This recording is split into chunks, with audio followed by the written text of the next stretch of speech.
Today, because this is, as you probably have been watching, so from 1922 to present, it really never worked. It leaked and it was bad, and it looked terrible. It was supposed to be beautiful. It was opened in 1922, and it always leaked, and it was a problem. It's called the Great Reflecting Pool between the Washington Monument and the Lincoln Memorial, and right in between is almost 2,500 feet long. I could show you, it would be like the tallest building in the world laid on its side, and the building wouldn't reach it. And today it gets completed. The pool gets completed at 4 o'clock, and the water will start to flow in, and it won't leak because it's done properly. And it's going to be beautiful. It's going to be American flag blue. It's the color we picked. And I think it'll be something amazing. It's never worked. A great concept that never worked because it always leaked. They used stone originally, and the stone leaks because it's got a lot of crevices. And we have a very special material that we used. And we'll do this for a tiny fraction. You remember President Obama tried to do it, and it failed miserably. They spent over $100 million between him and Biden. They spent much more than $100 million. And it never worked, and it was filthy dirty. We took out 12 truckloads of garbage out of this pool. It was just rotting and terrible, a terrible thing for the country. So we have many monuments and fountains all over Washington, and we're just about completed with all of them. The fountains are all working now, 28 fountains. And as of this moment, just about this moment, a couple are going to be a few days longer. And we went on a real kick. Some of the most beautiful fountains in the world, but they haven't worked in 30, 40 years, most of them. As you know, you saw the one in front of the station. Union Station was horrible, and now it's beautiful. It was all covered in graffiti.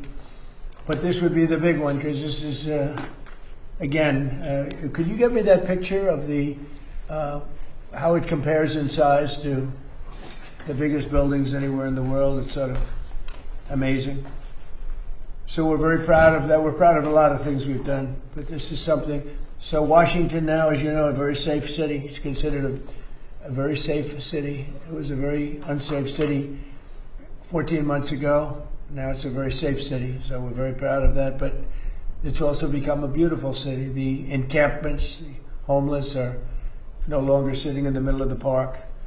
The level of beauty of the city is incredible. We regrassed many of the areas. We're really doing a job at Lafayette Park, which is really the entrance to the White House. And that's going to be completed very shortly, and it'll be incredible, as it was originally envisioned. Most of it we're doing as originally envisioned. And if you walk across the street to Lafayette Park, you'll see something that's incredible. It's going to be, we'll have it open before July 4th. This, we wanted to get it open before July 4th. On the reflecting pond, or the reflecting pool as some people call it, very important to us was the longevity, having it so that it's not closed every day. All these are, they just had this done. You're getting a first glimpse, but that's your size compared. So those are compared to, those are among the tallest buildings in the world, including the Empire State Building, World Trade Center, Sears Tower, Chicago. So if you lay it on its side, you'd take 2 or 3 of them to fill it in, because the width is almost 200 feet wide. And actually much more than 2,000, close to, including everything, it's about 2,500 feet in length to the end. And it's going to be beautiful. It was a great concept that never worked because they couldn't hold the water. Now they hold the water for a tiny fraction of the cost. We did a fantastic job. And Department of Interior was amazing. Doug Burgum, really absolutely amazing. And you're gonna have something you're gonna be very proud of, and it'll last for 50 to 100 years before you have to do anything with it. Very strong, powerful substance that we use. And we picked a color called American Flag Blue. We had color choices. And before it was just gray. It was the color of concrete and stone. So it's going to be really special. I thought you'd like to see it. And the work ends on the pool, we also did a lot more than we anticipated. We did all of the sidewalks outside of the pool where people walk or they stand. That's where Martin Luther King made his great speech with 1 million people. I had the same amount of people. Actually, I had a little bit tighter. It was a little bit tighter. They said he had 1 million people and I had 25,000 people. And yet if you look at the picture of comparison, the exact same location, the exact same pool, except now the pool's clean. It was filthy dirty then. But it was amazing because that was my first glimpse into politics. I made a speech and I had more people. In other words, you put the picture side by side, which we have, and they said, I had 25,000, he had 1 million, but I had more people. They were tighter. My people were tighter. But these are minor details. That's what I said, well, wait a minute, there's something wrong. But this is a very famous place, and it should be treated properly. A person came to my office, a very substantial person from a foreign country, another country, and said, the Washington Monument, the Lincoln, you take a look at the Washington Monument, beautiful, Lincoln Memorial. He said, but the walking in between was disgusting. The thing was loaded up. We took 11 or 12 dumpsters, trucks, full of garbage out of there that they were shoveling, and it was there for years under the Biden administration. Again, Biden and Obama, if you combine the money they spent, it was over $142 million. And they got nothing as usual. So I'm very proud of it. Maybe I shouldn't say that before it opens. Maybe I'll open it. It'll look like a sieve, but it's not going to be. I'm very good at building things and constructing things. So I hope you're going to go take a look at it. The sidewalks are being sandblasted. The granite's on the outside. They're granite. And that lasts on strong stone. And that's being sandblasted. It's going to look like really something beautiful. It's going to be brand new. It's got a lot of life. So just enjoy it. Rodney Scott is here along with Peter Navarro. Peter's been with me for a long time, knows more about China than any human being on earth, except for, I would say, President Xi knows a lot more. But other than President Xi, Peter's probably in second place, and certainly having to do with trade. And but they're here to talk about something else. And Rodney, if you would, please. Sure. So we're talking about rolling out a customs EO. Why is that important? Basically, it's America first in the trade environment, like we've been doing on the border. People are used to the illegal immigration, the narcotics, we've locked that down. This is literally taking the same principles and applying them to trade to protect American industry. Different countries and different people are undercutting our import-export rules, the tariffs, to literally undermine American businesses. And we're going to put a stop to it in the same way. We are going to increase the amount of data we have so that we can actually make conscious decisions about who and what comes into this country. And we're going to start holding people accountable. So we're literally going to use the rules that are in place to a certain extent and then make some recommendations for legislation going forward. But we're going to start holding trade accountable for bringing threatening things and threatening products into our country, just like we have on the rest of the border. So Customs and Border Protection gets a lot of attention for the border wall, everything else. This is going to be basically the equivalent in the trade environment. And sir, you did a miracle when you came in. You shut that border down in a matter of days to what has been a flood of millions of illegal aliens. And a secure America is a safe America. What we're going to do here, the EO you're going to sign, that's about a $20 to $30 billion a year EO you're going to get, because we are going to crack down with this detective border that CBP is putting in innovatively. We're going to crack down on the fentanyl. We're going to crack down on the unhealthy products, the counterfeits, and all the tariff evaders. So this is a message to the world today. When you sign this, there's nowhere to run, nowhere to hide, and this is what Donald Trump does. He secures our borders, and not just physically, but in terms of trade. The new customs border is going to be awesome. Thank you. Thank you, Peter. We had millions of people pouring through our border. And when I got here, and it happened twice, but the first time was a lot easier because it wasn't nearly as bad as this. But in 2016, we had a bad border, really a bad border. And pretty quickly, we made it very good. We started the wall. I built over 1,000 miles of wall. Without that, you could have never done it, no matter how good you do. The wall has been, remember the Democrats I call them. But the Democrats said the wall doesn't do anything. They said, no, Walls work. Two things, everything else is obsolete. It gets obsolete quickly. Two things, wheels and walls. They've been here for a long time. A wheel and a wall you'll always have. Other things, your computer's going to be obsolete about 2 days after you buy it. But wheels and walls, they work. And we built an incredible wall that stretches more than 1,000. Think of it, 1,000 miles. And without that, we would not be as successful. We're building now additional areas because we need some additional wall in certain areas. But we had millions of people, 25 million people. I think it's more than that, but 25 million people came in during the Biden years, the Biden disasters. And we stopped that. We stopped it down to zero. Hard to believe, but the numbers come out. Every month they come out 0, 0, 0. People don't come anymore because they know they're not going to get through. So we had caravans with 10, 15, 20, 25,000 people coming up from countries. And remember, I know these people. I know the leaders of the countries. They're smart, and they're cunning, and they're streetwise. And they would put their people that were from prisons in there. And they would put their murderers in there. And they'd put a lot of bad people. And they'd also put people that just didn't work. They'd put all of their welfare recipients in there. And they'd send them into our country. And all of that stopped. And many of those people are now brought back. Many of the murderers, 11,888 were murderers. I say it all the time. 50% of them murdered more than one person, 2, 3, 4. Which when 7 people murdered into our country, they let them into our country. It's a sin that should never be forgotten. So it's a much different country right now. We're respected by everybody. Everybody in the world respects. We just got back from China, as you know. Some of you were with us. And President Xi was great. And he said, you're a respected country, respected all over the world. He said, you did it so fast. We did. We did it in a very short period of time. This country was a laughingstock all over the world. For 4 years, we were a laughingstock.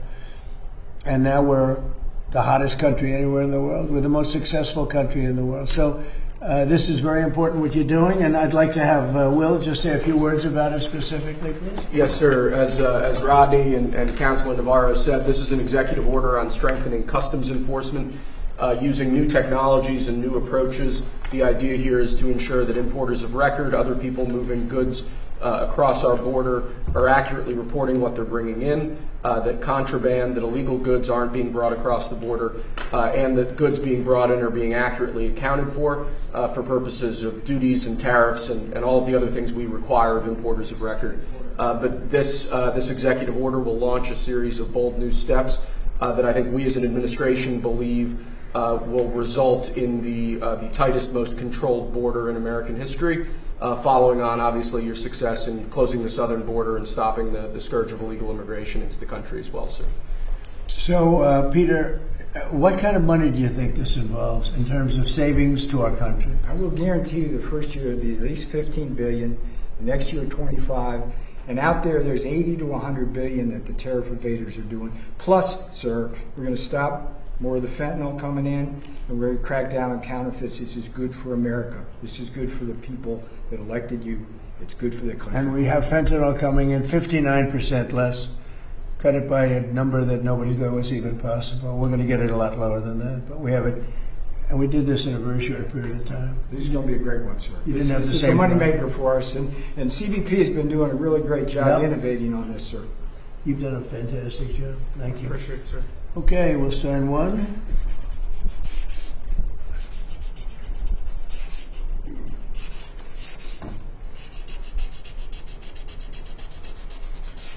Oh, that's a good one. That's a nice one.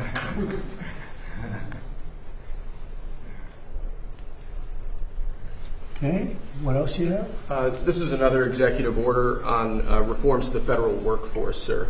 Currently, with respect to many policymaking positions in the departments and agencies across government, we lack the ability, because of existing personnel rules, to effectively discipline or promote people who are in policymaking roles. This executive order follows on a number of previous executive orders. The end goal is making the federal workforce more accountable and ensuring that people, particularly in policymaking roles, aren't unaccountable to the wishes of the administration. And the reason for this was what? Whose idea was that? James Shirk, who's here from Domestic Policy Council, can Would speak you like to to that. say as well. something? Come on. You did a great job in this. Go ahead. Thank you, sir. It's been a long-standing problem that it's almost impossible to fire a federal employee, even in cases of serious misconduct. And as a result, if you have employees who are trying to undermine the wishes of the American people by pushing their own agenda or just incompetent at what they're doing, agencies have a long-standing difficult time getting rid of them. And that's a particular problem if you're in a senior policy influencing role where you're controlling the policies of the entire agency. What this does is basically treats those employees like private sector workers. They're going to be hired on the basis of merit and competence, but if they're messing up, then they can be removed quickly rather than taking a year longer to get rid of them. That's great. And you were very much involved in it? I was, sir. This guy central cast. Baby, sir. Tell him. He's like perfectly cast. If I'm casting a movie, you couldn't have done that any better. Were you nervous? A little. Thank you, sir. Would anybody else like to say anything? About either one? What about you? Come on over here. Come on. Can you top him? You don't have to. Thank you very much. Great job. Go ahead, please. Yeah, this customs reform EO is a long time coming for us. Helps us solve problems that have plagued the customs system for many years. We've had a system where people have basically been able to hide behind shell companies. They move from one to the next, and then we can't go after them. This EO really enables us to crack down and hold people accountable. It's so important. I know you took it so seriously. See how serious they are? I mean, there's a love of the country. This isn't like normal stuff. These are the smartest people in the world. They can do anything they want. They can have any job. And they love this country. They just want to be here. And they hate what you saw. And you fixed it. Thank you very much. All of you. Anybody else? Anybody? Only if you want. I'm not going to call anybody. Anybody? You don't have to. They covered you well, right? I don't know if you could do any better. Thank you very much. That's a great job, fellas.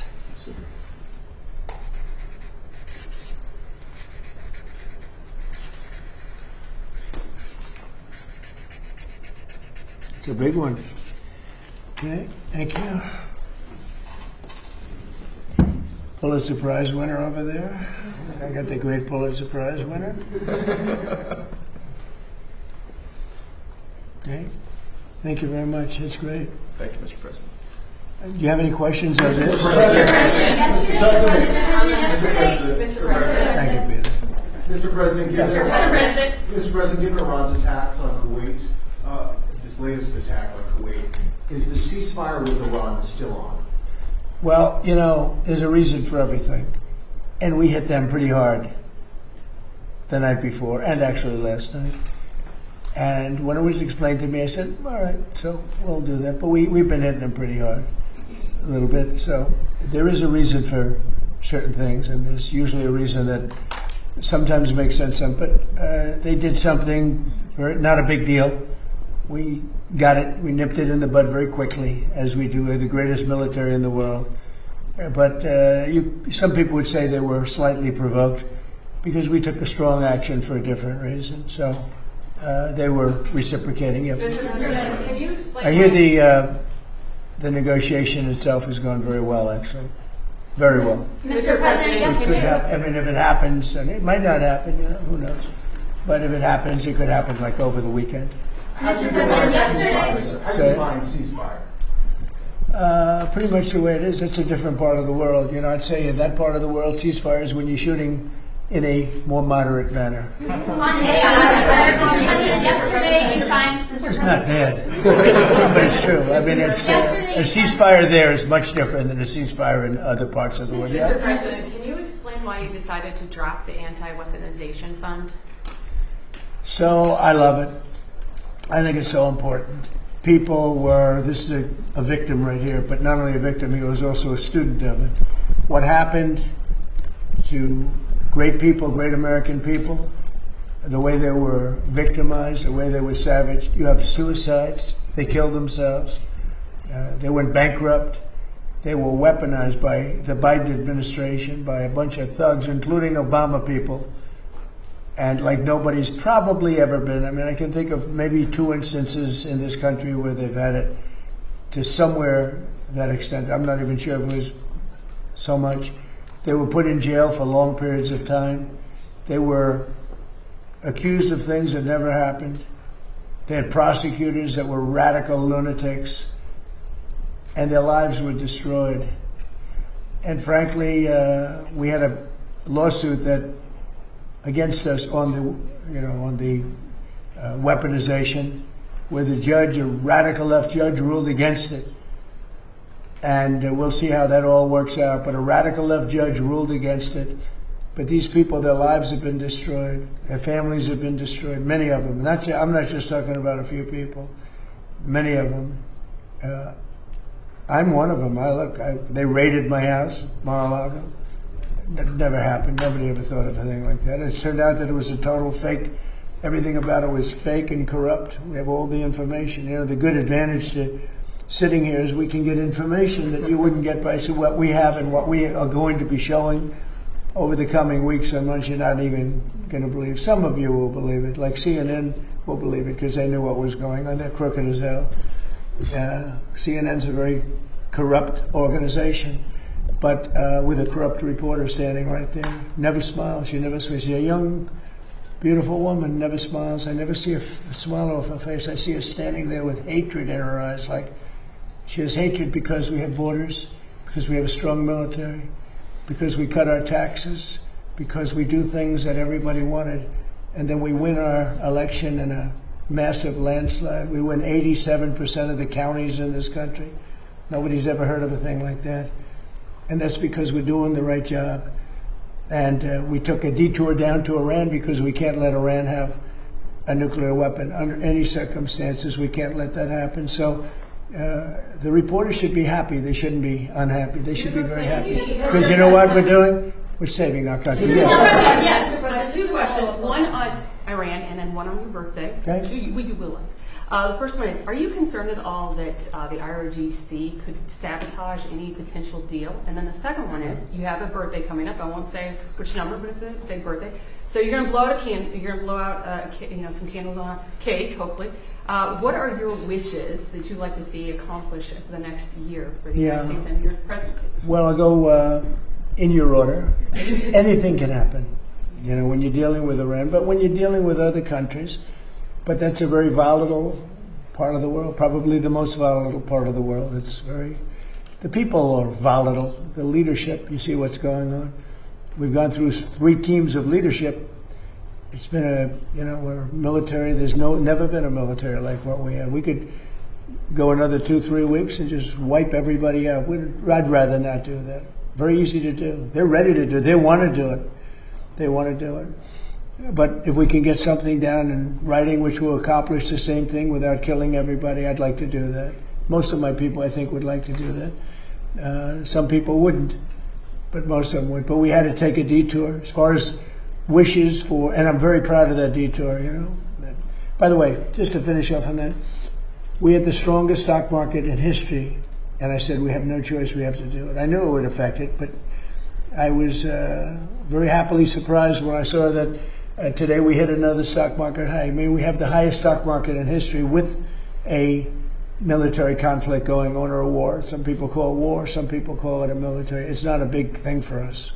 We have a great military. It's not a big thing for us. But if I didn't do that, I spoke to people like Peter, great financial people, Scott and Howard and lots of others. I said, you know, we just hit the greatest stock market in history. Everyone's 401ks are the highest they've ever been. Everybody's making a lot of money. Costs are coming down. You know, we took over the highest cost and the highest inflation in the history of our country. Costs are coming down. Everything's good. And I hate to tell you this, but we've got to take a little detour and go down to a place called the Islamic Republic of Iran. And we're going to have to stop them from having a nuclear weapon. That's what we've done. And they've agreed to that. By the way, if they signed the agreement, they will have agreed to, we will not have a nuclear weapon or bomb. We will not develop one. We will not buy one. You know, originally it was we will not develop. I said, what about if they buy? That went into a 2-week negotiation. But in the end, we got that. Now, we got it if they signed the paper. In theory, they're pretty close to signing a paper. we've actually gotten along with them very well. And you know what you saw for the last few nights? It takes two to tango. You understand that. We hit them very hard on something else, unrelated. And so they were responding. But, and not very strongly. As far as birthday, as far as wishes, I want to just, we have a phrase, I think it goes down, I would think, in the history of our country, maybe the history of the world, is the greatest slogan or phrase ever. Make America great again. That's all I want. I want to make America great again. I think we've come a long way. I think we're the most respected country in the world right now. By far, the most respected. President Xi told me, I was talking about, he's a friend of mine, he's a good man. I hate to say it because the press goes and they say, oh, we called him a good man. He is a good, he's for China. I'm for the USA, It's like one of those things. But we do very well now with China. When I came here, we're not doing well with China. My first term, when I inherited that, it was like what China was doing to us was incredible. I don't blame China. They took advantage of stupid people, really stupid people. So we're doing great. But the phrase, make America great again, that's all I want. Very simple phrase to think of. And I think it's the greatest in the history. I would say that's probably the greatest phrase in the history of the world, not only here. There's never been anything like it. Make America great again. That's what I've done, and we've made it great. In fact, in a way, I want to use it because I would never give it up. MAGA is too good. It's too good. It really is the Republican Party. That's why we're doing so well. That's why we, if you look at the Republican Party from before I came till now, this is a much different party. It's a much bigger party. We have many, many more people. And I think the thought, the mind, the thought is much different than it was 10 years ago. It's been, it's amazing. A much more powerful party, much different party, and a much more impactful party. Thank you very much. AI, two questions on Iran. Go ahead. First, you said last week that the U.S. would go in and dig out the buried nuclear material in with them. With them. Right. Did Iran That's possible. actually agree to that? Well, it depends on what day you're talking about. They did agree, and then sometimes they agreed. Well, that's what I'm saying. That's one of the things we talk about. It's very overrated. I'm the one that overrated it. I thought, to me, it was important. To other people, it's not important because those beautiful B-2 right here, the B-2 bombers, they obliterated. When CNN said maybe it was an obliteration, they knew. I mean, before the pilots even came back home, before anybody saw the site. But then the Atomic Energy Commission went. They said it was obliterated. That stuff is buried underneath a mountain that virtually collapses. Very, very hard to get it. But nevertheless, I want to get it. We're the only ones, us and probably China are the only two countries that have the equipment where you can do that. So, I want to get it. We have, at different times, they've changed their mind a couple of times. But as it stands now, we will go in at some time in the not too distant future. It's very safe down there. We have, with Space Force, we have cameras. Every angle of those three sites are being watched at all times. If anybody went there, we'll see exactly what's happening, and we'll blow it up a little bit further. But as far as getting it, the B-2 bombers did a job like nobody's ever seen. In the night, with no moon, dead darkness, at 1 o'clock in the morning or so, they dropped those bombs, the biggest, just about as big a bomb as you can ever find, and it went down air chutes. It was hard to believe that they can do the technology. It followed a beam right into the air chutes, right, exploded. Very hard to get that material, but I still nevertheless want it. And I don't want to do it if we're in conflict. I don't want to put men in that kind of danger. I remember Jimmy Carter had some bad problems in Iran with the hostages. I don't want to ever put our people in that kind of danger. But when it's over, as of this moment, it's agreed that we will go in with them. We will get it, and we will destroy it. It will be destroyed. And this is sorry, I have a follow-up, Mr. President. My second question.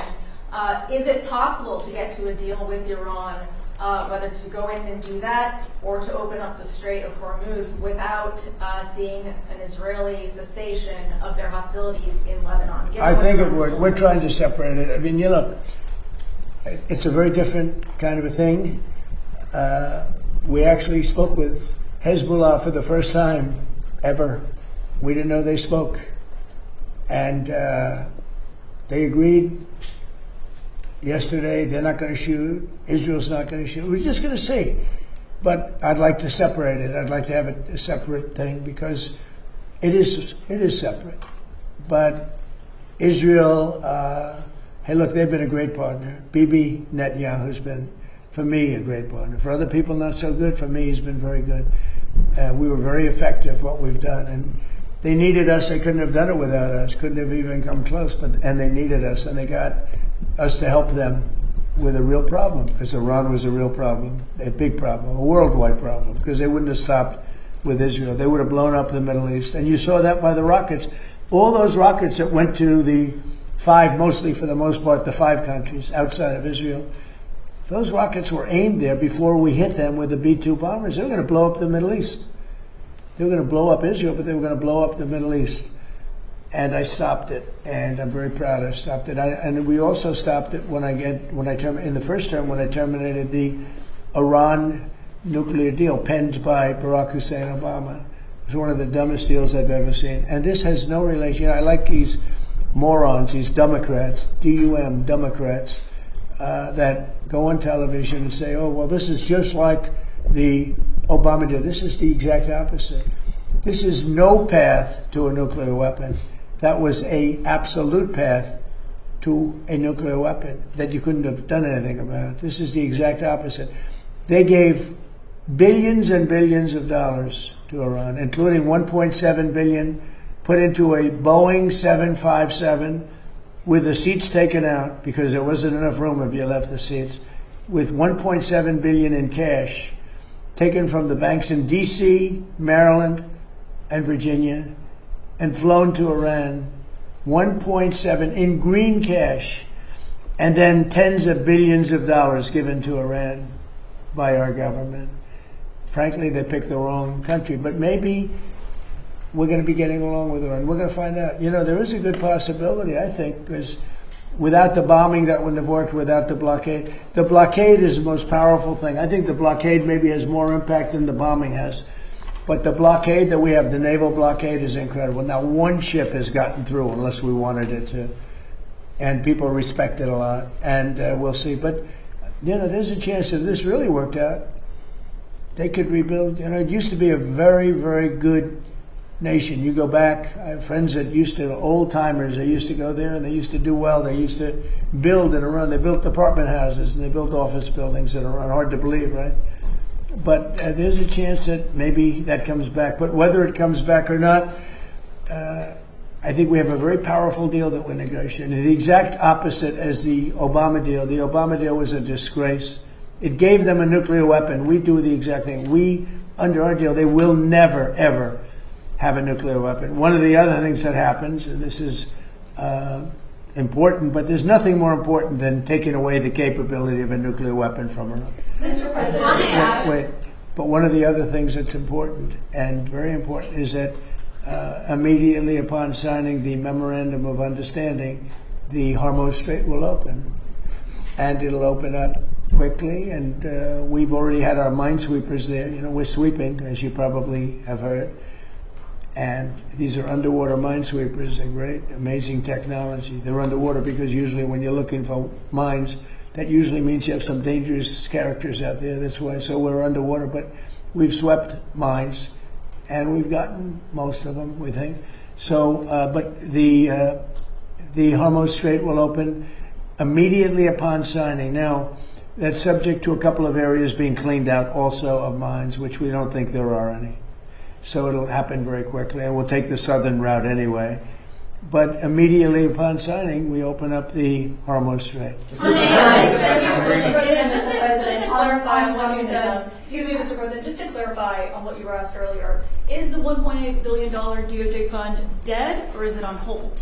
It's, I'd have to ask the lawyers, I don't know. I know one thing, the weaponization, are you talking about the weaponization fund? Yeah, what's your decision? The weaponization fund, as far as I'm concerned, was a beautiful thing.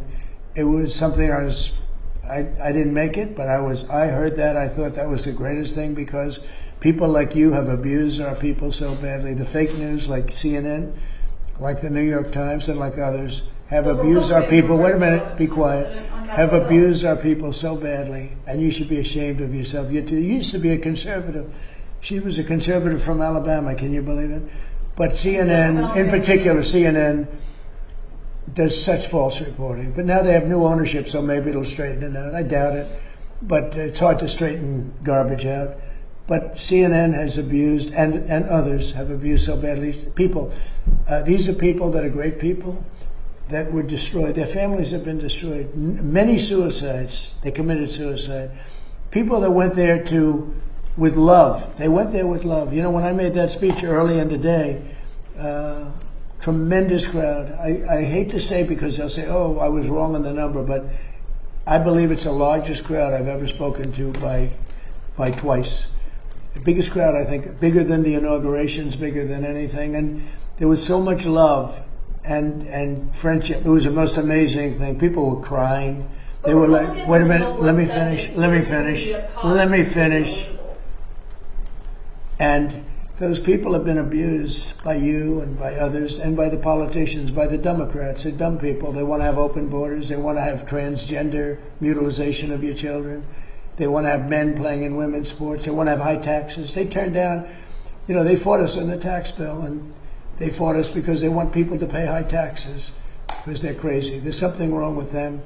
There's something wrong with you. It's a shame. Yeah, go ahead, Mr. please. President, thank you so much. On communism, today you have some stern words on communism. I just wrote that. Did you like it? Did you think it was well written? Well, it's certainly very meaningful to Americans. Well, I'd read it. Do you want to read it? Do you have it? You could read it. It's untruth. I just wrote it. I just felt I've seen what's going on with communism, and I see this country. Read it. I'd love to have you think it. You wrote that quote, communists always do well with the voters, or as they would say, the people in the early years. But in the end, the country, state, or city goes to hell. Great violence proceeds at levels never seen before, and the entity dissolves into poverty, squalor, and crime. Remember, breathtaking popularity first, and then guaranteed death and destruction. Well, you see it happening with New York. You see it happening with Los Angeles and parts of California. And it's so easy, you know. I'd be the greatest in the world. Nobody would be as good as me. I'd get away everything. I could be the greatest. I would sell them. You're going to get free rent. You're going to get free houses. You're going to get free food. You're going to get free everything. But eventually that ends. And it leads to death, destruction, and squalor. 100% of the time. When I watched New York, and you know, I liked him very much. He stood right here, and he's been in the office a couple of times. The mayor of New York. I think he's a very nice person, and I don't know. He's a smart guy. I don't understand why he thinks it's okay for all these companies that pay hundreds of millions of dollars in taxes a year to leave. Because you're not going to have any tax base, and you're going to end up in hunger and squalor and death and destruction. I would be better than him if I wanted to go that route. Ladies and gentlemen, you'll no longer pay rent. You'll no longer have to pay interest on your mortgage. In fact, I'll end your mortgage. I'm going to cut everything. You're no longer going to have to pay for food. I'm going to give you a grocery store, and I'm going to give you free food. You're no longer going to have, you're going to have the greatest life ever. Follow me, you're going to have the greatest life. And you know what? For a couple of years, that's such a powerful, I would be the best ever at giving it. Nobody would ever be. I had to sell free enterprise. Free enterprise is tougher to sell, but that's what's made our country great. And that's why it's great again now. If I didn't get elected, we wouldn't have a country. We really wouldn't have a country. This country would be finished. But I see what's happening in Los Angeles. I see what's happening in New York. Where I look at Chicago, you have a stupid governor, a dumb governor. A really dumb guy. I know him well. He's a failure in his family, Pritzker. I know the family. I was partners in a deal with them. I made a lot of money. They made money. We had a good partnership. But he was like an outcast in the family. He was a slob. And the mayor is a low IQ person. I mean, he's a stupid person. Chicago has a case, a real chance to become great again. There's a case, great again. If we were allowed to do what we did in Washington or Memphis. You know, I was with the governor of Tennessee yesterday, and he said, I want to come in. He came in to thank me. I said, for what? He said, what you did for Memphis. Memphis, the crime is down about 72%. He said it's like a different city. Washington is even more so. We started a little bit earlier. Washington, you walk down the streets and people feel safe here again. It's a safe city. If I were, oh, by the way, in Louisiana, what I've done there is unbelievable. Because the governor, Jeff Landry, called. He said, you got to help me with New Orleans. We have a tremendous crime problem. And I sent in our really talented people, including National Guardsmen, and they did it unbelievable. They had the safest, they said they had the safe, we just ended about 3 weeks ago. They had the safest Mardi Gras they've ever had. I could do that in Chicago, but you have to have the support of a governor. You can't have a slob that says, we don't want it. People get murdered, and he says it's fine. They lost 5 or 6 people last week, and they said, it's fine. They're not going to lose 5 or 6 people. And I would make Chicago so good and so safe. It's got potential. The longer it goes, the harder it is to fix. And San Francisco, we could do such a good job. My friend said, please let the mayor, he's a liberal guy, nice guy. I talked to him. He wants to make San Francisco good, and he's trying very hard. I said, look, I can do it much faster than you. Please let me have a time. I spoke to the mayor, and some very important people asked me to give him a chance because I'd like to see if he could do it. And he's doing okay, but I could do it much faster, much better. And we can remove, don't forget, 2% of your people create 90% of your crime. That's a great number because 2% of the people you can take care of. If it was 90% of the people, that's no good. But 2%. In Washington, right here in D.C., we removed close to 5,000 hard-line criminals. Many came in through the Biden open border. We removed them from Washington, D.C., and it's one of the reasons that we're so safe now. We have a great, beautiful place. Again, the fountains are almost all open. You're going to have the reflecting pool opened within hours. Literally within hours. The water starts pouring in tonight. It's going to be beautiful. You haven't seen that since 1922. Think of that. 1922. It hasn't worked. Never worked. From the day they built it, it never worked. But you're going to see that. And people are all thanking me because Washington's beautiful again. The parks are open. We changed the grass. Grass has a life also. Like people, grass has a life. And that grass hasn't been changed in 70, 80 years. It died many times over. We have beautiful grass, beautiful parks, beautiful everything. We don't have people living on it. And Washington, D.C., in a matter of 14 months, Washington, D.C. is like a different place. People are coming here. The restaurants were all going out of business, as you know, because you use the restaurants. And now the restaurants are hot. In fact, if anything, we don't have enough restaurant space. They're all reopening. It's become vibrant. It's a beautiful thing to watch, and I am honored that I've been able to do it to our nation's capital. Thank you very much, everybody. Thank you, press. Thank you, press. Thank you, press. Thank you, press. Thank you, press. Thank you, press.